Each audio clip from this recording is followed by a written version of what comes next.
Karachi district central میں پانی کا شدید بحران، سخی حسن ہائیڈرینٹ پر عوامی احتجاج معمول بن گیا۔ ضلع وسطی میں ہر گزرتے دن کے ساتھ پانی کا بحران شدت اختیار کر رہا ہے۔ شہریوں کا سخی حسن ہائیڈرینٹ پر احتجاج جاری۔ شہریوں کی بڑی تعداد سخی حسن ہائیڈرینٹ پر جمع۔ مظاہرین نے سخی حسن ہائیڈرینٹ کے سامنے دونوں اطراف کی سڑکیں ٹریفک کے لیے بند کر دیں۔ مظاہرین میں زیادہ تر عوام بفر زون کے علاقے کی ہے۔ اس سے قبل نصرت بھٹو کالونی اور شادمان ٹاؤن کے عوام بھی سخی حسن ہائیڈرینٹ کے سامنے احتجاج کر چکے ہیں۔ کراچی میں تاجر کے گھر جانچ پڑتال کے بغیر کام کرنے کے لیے رکھی گئی گھریلو ملازمائیں 98 لاکھ مالیت کی بڑی واردات کر کے فرار ہو گئیں۔ واقعے کے بعد کی C C T V footage social media پر وائرل ہو گئی۔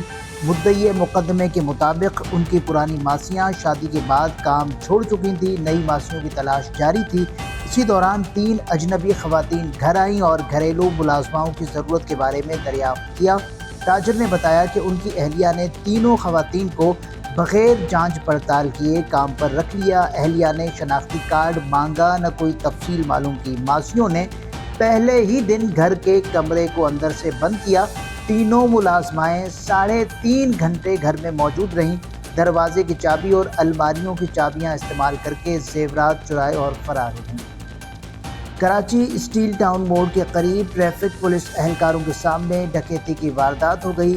ٹریفک پولیس اہلکار خاموش تماشائیوں کی طرح جرائم پیشہ افراد کو دیکھتے رہے۔